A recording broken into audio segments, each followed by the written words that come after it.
तो बाइबल उत्पत्ति से लेकर प्रकाशित व्याख्या तक विवाह के बारे में दिखाती है। किसके बारे में? हम सब लोग स्टोरी को जानते हैं कि आदम के पास जब परमेश्वर जोड़ा जोड़ा बना के लाया जानवरों का, पक्षियों का, तो उसने उनके नाम रखे, मेल का मेल के तरीके से, फीमेल का फीमेल के तरीके से। लेकिन आदम ने उन जोड़ों में से अपने लिए कोई साथी नहीं ढूंढा, क्योंकि उसके साथ मेल कोई खाता ही नहीं था, उसके साथ कोई भी मेल नहीं।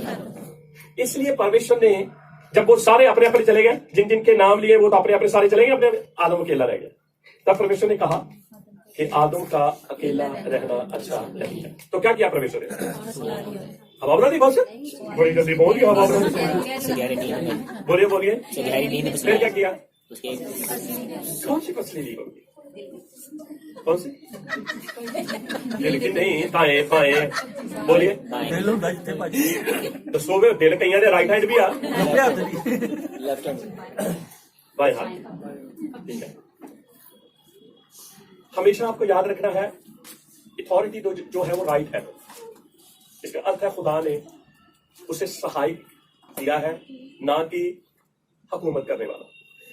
हुकूमत कहाँ है? बाएं हाथ। परमेश्वर यीशु मसीह मुर्दों में से जी उठा, कहाँ बैठ गया? बाएं क्यों नहीं बैठा? क्योंकि सारी हुकूमतें, सारी रियासतें, सारी कुदरतें, सारी सामर्थ्य यीशु के पांव के नीचे कर दी। अगर वो बाएं में होता कैसे होती? क्योंकि दायां जो है वो हमेशा हुकूमत को दिखाता है। देखा वो यीशु परमेश्वर के सज्जे हाथ बैठ गया। कहाँ? सज्जे हाथ। औरत को कहां से लिया? बाएं से। उसका साथ दे, उसका साथ दे, एडवाइस ना दे, यस साथ दे। मेरी जरूरत है, यस आदम को पता है मेरा सहायक क्या, मुझे इसकी जरूरत है। अब मैं कुछ करूं तो तू मेरे साथ रह, बस। अब मैं कुछ करूं तो मेरे उसको हाथ पकड़ के रखना, ये नहीं उसको वहां बैठा देना और नहीं मैं वापस आ रहा हूं ना, नहीं उसको साथ, उसको पता चले हाँ मैं वाकई सहायक हूं। साथ तो होना, सहायक अर्थ क्या है? बोलिए बोलिए, हिब्रू में क्या बोलते हैं? अजर।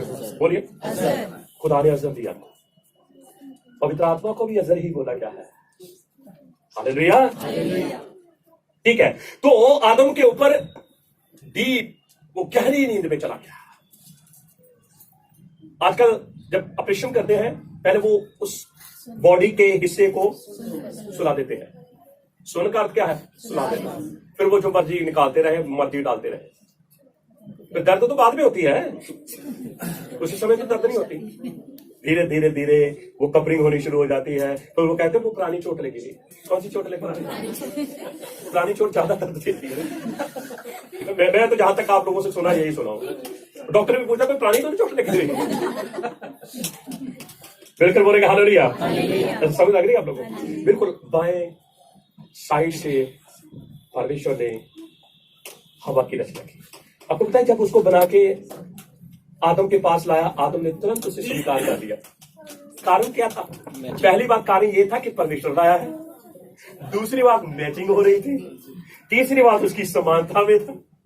हालेलुया, बिल्कुल उसने एक्सेप्ट कर लिया और ये कहा तू मेरी हड्डी है। क्या है? मुझ में से निकली है। ये पहला चमत्कार है, एक आदम औरत को जन्म दे रहा है। आगे जाकर तो औरत ही आदम को जन्म देगी, लेकिन परमेश्वर जो करता है, परमेश्वर की कॉपी कोई भी कर नहीं सकता। मिलकर बोलेंगे हालेलुया। ये मैं इसलिए दिखाया है कि परमेश्वर ने आदम के लिए जो हवा बनाई, उसकी बॉडी का हिस्सा था, उसकी बॉडी का वो अंग था। इसलिए जो आदमी जितना अपने आप को प्यार करता ना, वो अपनी बीवी को भी उतने प्यार करता है। अब कहें, बहुत सारी बहनें कहते थे लो जी हमारा तो आदमी करता नहीं है। और बहुत सारी बहनों को होता भी है शिकायत करना, पति की शिकायत बड़ी करती। बहुत कम है जो हाँ कहते हैं यस मेरे पति के जैसा कोई भी। फेसबुक के ऊपर लोग मुझे सुन रहे हैं, उनको भी ये पता, वो हंस भी रहे होंगे। यस, और 99% शिकायत होती है। हालेलुया। पर झूठी भी तारीफ नहीं करनी। हम ये कह लो तुझे मेरी बात सुन के कहना है मेरे पति जैसा कोई नहीं। पति को भी वैसा बनना कि उसकी वाइफ उसकी तारीफ कर सके। मिलकर बोलेंगे हालेलुया। सुने, ध्यान से सुने। तो एक पति पत्नी का रिश्ता उनको दे दिया। आपको पता है बात पहले से हो चुकी थी, फूलो फरो और पृथ्वी को, ये तो ब्लेसिंग थी खुदा की आदम और हवा के लिए। अब हम प्रकाशन व्याख्या के अंदर आए, ये तो हमने उत्पत्ति 2 अध्याय 3 अध्याय को थोड़ा सा टच किया है। अब प्रकाशन व्याख्या के अंदर आए हैं, वहां पर 19 अध्याय उसके 7 वचन से पढ़े जल्दी से।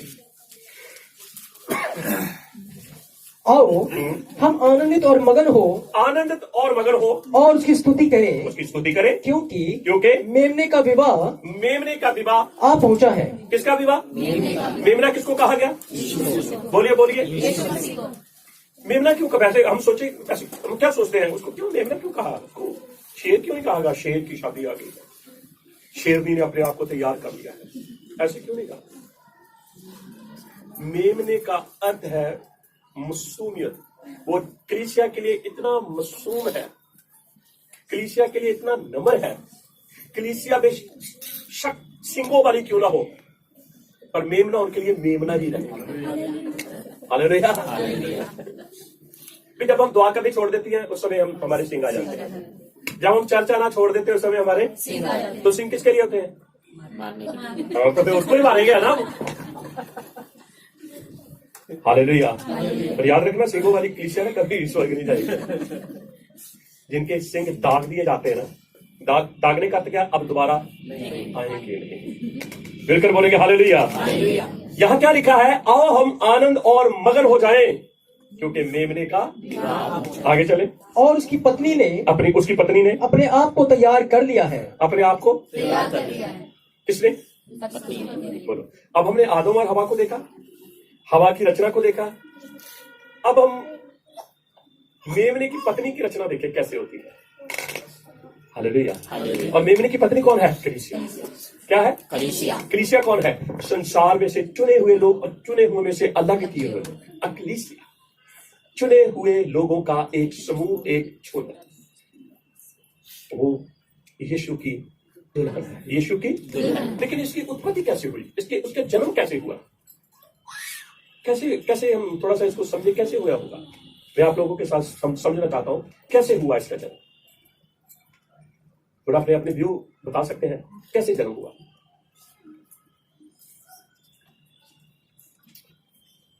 चलो मैं एक वचन पढ़ाना चाहता हूं, यूहन्ना 19 अध्याय 34 वचन पढ़े।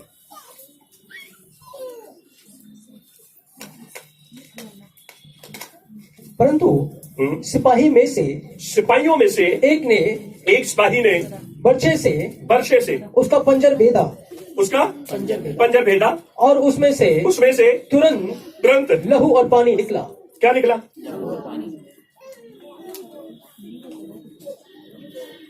एक सिपाही है यीशु मसीह के क्रूस के पास, उसके हाथ में क्या है? बोलिए। नो भाला नहीं, बस यही तो मिस्टेक है। भाला बेटा लंबा होता है, बर्छा छोटा होता है। और रोमी सिपाही के हाथ में भाला नहीं होता, बर्छा होता है। एक हाथ में ढाल होती है, एक हाथ में बर्छा। लेकिन आज कलीसिया के सामने तस्वीर जो है ना वो भाले की है। वो कहते हैं यूं पकड़ा यूं मारा, यूं नहीं पकड़ा, यूं ही पकड़ा यूं मारा, क्योंकि हमने पिक्चरें देखी हुई है। ठीक है, और मैं यहां खड़ा हूं। जब वो बर्छा लेकर आएगा, जहां बापा सामने और निकले तेरा है खबुआ यार। चल कोई नहीं, कुछ और रहे कोई नहीं यार। आज भी तू ऑफरिंग आ बहुत चक्कर यार। ये ले ले आगे तू इधर आ जा सामने। कोई नहीं मत हो गया। तो इसको बस की तरह इस्तेमाल करना है। अब मैं क्रूज पे हूं, तो सिपाहियों ने जो 7 दाएं बाएं क्रूज के ऊपर है वो जीवित थे। जब सिपाहियों ने उनको देखा वो जीवित है, उन दोनों की दोनों टांगे तोड़ दी। अब आए वो यीशु मसीह के पास, क्योंकि जो क्रूज के ऊपर जीवित रहता था उसको उसकी टांगों को तोड़ दिया जाता था कि वो मर जाए, लेकिन जो मर जाता था उसकी टांगों को नहीं तोड़ा जाता था। तो जब यीशु मसीह के पास है, कोई हलचल नहीं, तो उन्होंने चेक करने के लिए सिपाही आगे बढ़ा, उसने भाला मारा। कहां मारा उसने? दाएं का बाएं? बोलिए, बाएं लगा ना। तो हवा की शुरुआत, हवा का पैदा होना भी बाएं से था, और कलीसिया का पैदा होना भी बाएं से था। हालेलुया। हम सोचते हैं यूं मारा, यहां तक दिल तक कर, नहीं, यहां मारेंगे तो दिल तक अपने आप आएगा। जब वर्षा से मारेगा, मैं ऊपर हूं, नीचे से मारेगा, यहां से यहां आएगा, यहां से उधर इधर नहीं जाएगा, सीधा जाएगा। ठीक, जैसे ही दिल के पास टच किया, वहां से खून और पानी निकला। आपको पता है खून किसको दिखाता है? जीवन को। और पानी किसको दिखाता है? बैप्टिज्म को। हालेलुया। और एक ऐसी कलीसिया तैयार होगी, एक ऐसी दुल्हन तैयार होगी जो यीशु के लहू से खरीदी गई होगी। हालेलुया।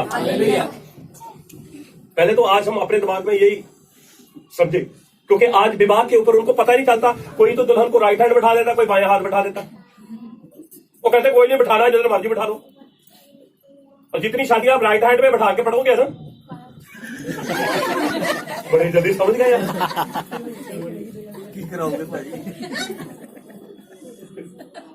बाएं हाथ कहां? बाएं हाथ। दुल्हन को कहां रखा गया है? बाएं हाथ। हालेलुया। ये चीजें बाइबल के अनुसार ही सारी चीजें सीख कर हमें आगे बढ़ना है। नहीं तो बहुत सारी मिस्टेक होती जाएंगी, और फिर इतनी मिस्टेक हो जाएंगी, फिर दोबारा तो हो नहीं सकता ना। फिर उसको बाएं हाथ बैठा कर कहें चलो भैया दोबारा कर लेना। ठीक है, अच्छा सुनिए ध्यान से। गुनाह जो है वो आदम के द्वारा है, हवा के द्वारा है? बोलिए। इसलिए यीशु का लहू वहां से निकला, वहीं से औरत निकली थी, रोकथाम कर दिया लहू ने बहकर।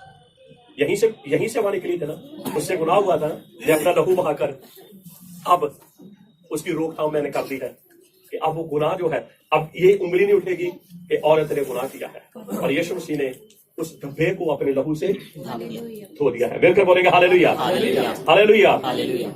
तो अब हमने दो दुल्हन देखी, पहली दुल्हन हवा और दूसरी दुल्हन कलीसिया। पहली दुल्हन भी कहां से निकली? आदम से। दूसरी दुल्हन भी कहां से निकली? आदम से। एक छोटा आदम, एक बड़ा आदम, एक पहला आदम, एक आखिरी आदम, एक आदम नीचे से, एक आदम ऊपर से। Hallelujah, hallelujah. इन बातों को समझना हमारे लिए इसलिए जरूरी था कि पूरी बाइबल जो उत्पत्ति से लेकर प्रकाशित व्याख्या तक है, शादी के ऊपर। किसके ऊपर? शादी के ऊपर। एक बात और जल्दी से पढ़ेंगे, इब्सिया 5 लाख 31 और 32 वचन, 31 से 32 है। इस कारण मनुष्य माता पिता को छोड़कर अपनी पत्नी से मिला रहेगा और वे दोनों एक तन होंगे। यह भेद तो बड़ा है। क्या है भेद? ये भेद है, ये भेद है, और ये भेद छोटा नहीं है। क्यों? क्योंकि कहीं ना कहीं जाके यहूदी विवाह के साथ ये टच होता है, और इस भेद को समझना है तो यहूदी विवाह को समझ लीजिए। मैं और आप पहले भाग में हैं। किसमें? तो पहला भाग कौन सा है? बोलिए। हमारी शादी हुई कि मंगनी? बोलिए। मंगनी टूट भी जाती है, मंगनी टूट भी जाती है। हालेलुया। यूसुफ मरियम को अपनाना नहीं चाहता था, क्योंकि यूसुफ को पता चल गया था कि मरियम ने व्यभिचार कर लिया है। क्या कर लिया? व्यभिचार। बात तो यही है, हर कोई मरियम को देखेगा तो क्या आएगा दिमाग में? बोलिए। वो तो हम बाइबल पढ़ते तो हमें पता चला भी स्वर्गदूत उसके पास, अगर ये पता चीजें ना पता चलती कि स्वर्गदूत उसके पास आया, स्वर्गदूत ने उसको ये खुशखबरी सुनाई, तो मैं और आप भी तो क्या सोचें? जैसे आज भी संसार में बहुत सारे लोग यही कहते हैं कि यीशु मसीह जो है वो व्यभिचार से पैदा हुआ। वो तो विश्वासी लोग जानते हैं ना। अब यूसुफ ने भी यही समझा था। याद रखें, यूसुफ की मंगनी हो चुकी है, पहला भाग यूसुफ ने पूरा किया है, अभी शादी नहीं हुई। यूसुफ लिखा है मंगनी तोड़ देना चाहता था चुपचाप। लिखा है ना, आप लोगों ने पढ़ा कि नहीं पढ़ा? यूसुफ क्या सोच रहा था? मैं क्या करूंगा? क्योंकि ये हक था इस मंगनी के अंदर। अगर लड़की अशुद्ध है तो फिर मंगनी तोड़ी जा सकती है। पर मरियम तो शुद्ध नहीं थी, वो तो क्या थी? शुद्ध थी। वो तो परमेश्वर की ओर से था, क्योंकि मंगनी के अंदर जो एक रिटर्न में एक लिखित लिखी जाती है, वहां पर लड़का चाहता है लड़की से कि ये मेरी बातें माननी होगी। आगे भी सोच लीजिए, आगे भी जान लीजिए, लड़की भी लिखती है ये मेरी बातें माननी होंगी। अगर लड़के ने कह दिया हाँ जी लड़की ने कह दिया हाँ मैं मानूंगी, तो फिर लड़की भी रखेगी, तो लड़के को भी यस करना पड़ेगा, नहीं तो उनको स्क्रोल जो है, वो जो लिखत है, आगे नहीं, उसके ऊपर कारोबारी आगे नहीं हो सकती, वहीं रुक जाएगी। तो कहीं ना कहीं यूसुफ और मरियम की मंगनी की उससे जो परंपरा थी उनकी, जो एक स्क्रोल के अंदर लिखा जाता था, जिसे हम एक कहते हैं क्या कहते हैं, कॉन्ट्रैक्ट, उसको और सरल भाषा में क्या कहेंगे? एग्रीमेंट। यस, एक एग्रीमेंट में जब यूसुफ से लिखाया गया, मरियम से भी लिखाया गया, तो उसमें यह बात भी आती थी अगर कोई भी व्यभिचार में पाया गया मंगनी टूट सकती है। तो यूसुफ ने इसलिए तो फैसला लिया था, यूसुफ के ऊपर कोई उंगली भी नहीं उठनी थी। यूसुफ चुपचाप सबके बीच में जाके कह सकता था हाँ मरियम गर्भवती है और इसने व्यभिचार किया है, अब मैं इसके साथ नहीं रह सकता। उसके लिए आसान था। लेकिन याद रखें, स्वर्गदूत उसी रात उसी के पास आया। जो बातें मरियम से, क्योंकि परमेश्वर जानता ना यूसुफ क्या करने जा रहा है, स्वर्गदूत ने आकर कहा यस वो परमेश्वर की ओर से है, इसलिए यूसुफ ने शादी के लिए हाँ कर दी। मिलकर बोलेंगे हालेलुया। तो कहने का अर्थ है हम जिस पीरियड में है वो है मंगनी का, और याद रखें मंगनी टूट भी सकती है। हमें कैसे पता चले कि हम मंगनी वाले पीरियड में हैं? मैं चाहूंगा कि एक वचन जल्दी से पढ़े, दूसरा ग्रंथिया 11:1-3। दूसरा ग्रंथिया 11:1-3। यदि तुम मेरी थोड़ी मूर्खता अब कहता है कि मैं मूर्खता जैसी बातें करने लगा हूं, अगर तुम सह सकते तो सुन लीजिए। हाँ, तो क्या ही भला होता। हाँ, मेरे भी सह लेते, क्योंकि मैं तुम्हारे विषय में ईश्वरीय धुन लगाए रहता हूं। मेरे अंदर तुम्हारे लिए ईश्वरीय धुन है, इसलिए मैंने एक ही पुरुष से तुम्हारी बात लगाई है। तुम्हारी सगाई कर रही है मंगनी का एक ही पुरुष। आगे वो देखो क्या कहता है, थोड़ा सा और पढ़े आगे, कि तुम्हें पवित्र कुंवारी की नाई। कैसे? हमें अपना जीवन यीशु मसीह के आने से पहले तक कैसे बना के रखना है? पवित्र। कुंवारे का अर्थ है कोई मूर्ति हमारे ऊपर राजे ना करे, कोई वस्तु हमारे ऊपर राजे ना करे, कोई और यीशु का स्थान लेकर हमारे जीवन में ना आ जाए। मैंने तुम्हारी बात लगा दी है। शादी से पहले क्या होती है? शादी से पहले तो बातचीत ही चलती है ना, बातचीत चलती है, थोड़ी आगे बढ़ती है, और वो बातचीत मंगनी का रूप धारण कर जाती है। और फिर मंगनी और शादी के बीच में गैप होता है। क्या होता है? लड़का तैयारी करता है। लड़का क्या करता है? लड़का तैयारी करता है, क्योंकि उसने दुल्हन को लेकर आना है। किसको लाना है? वो इतनी तैयारी करता है कि उसकी दुल्हन के लिए कोई उस दुल्हन को कमी महसूस ना हो। ये किसके ऊपर रिस्पॉन्सिबिलिटी है? सारी लड़के के ऊपर। मसीही शादियों में ऐसा होता नहीं है। मसीही शादियों में 99% अपनी इच्छा होती है और 1% बाइबल की इच्छा होती है। हालेलुया। लेकिन नाम में क्या होता है? वो क्या है? बोलिए, आप सिर्फ बातें करें, बोलो मैं खुल के बोलो। हालेलुया। मैंने कितनी शादियां पढ़ी हैं, बहुत शादियां मैंने देखी हैं, पढ़ी हैं, तो वाकई बाइबल के अनुसार नहीं होती कोई चीजें। क्या लड़का पहले तैयारी करता है जाकर अपने घर के अंदर, मैं तैयार करूं, मैं जिस लड़की को दुल्हन को लेकर आ रहा हूं, मैंने जो उसके सामने पेशकश की थी, उसने मेरी पेशकश को स्वीकार किया है, और मैं जाकर सब कुछ तैयार करूं, उसको कोई कमी महसूस, क्योंकि लिखा ने अपने माँ बाप छोड़कर अपने पति के साथ, अपनी दुल्हन के साथ मिले रहेंगे। मिलकर बोलेंगे हालेलुया, हालेलुया।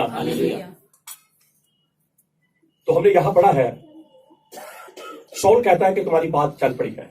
अभी तक हम दूल्हा पसंद है वैसे हमें, तो बोलिए यीशु दूल्हा पसंद है जी। अभी बता दें, क्योंकि लड़कियों को, हम लड़की के रूप में हैं, कई दफा लड़कियों को पसंद नहीं होती थी, पर याद रखिए दूल्हे को पसंद है। दूल्हे को पसंद है, इसीलिए बात लगी हुई है। अब बहुत सारे लोग इसमें इनकार करके चले जाएंगे और बहुत सारे हाँ करके अपने आप को तैयार करेंगे। Hallelujah, hallelujah. तो हम कौन से पीरियड पे हैं? मंगनी। बोलिए बोलिए। मंगनी। बस मंगनी का पहला मैं जो आपको पहली बात जो बताना चाहता हूं, बाप के ऊपर सब कुछ निर्भर है। बाप के ऊपर सब कुछ निर्भर। वो बेटे को देखता है, हाँ बेटा अपने पांव के ऊपर खड़ा हो गया है।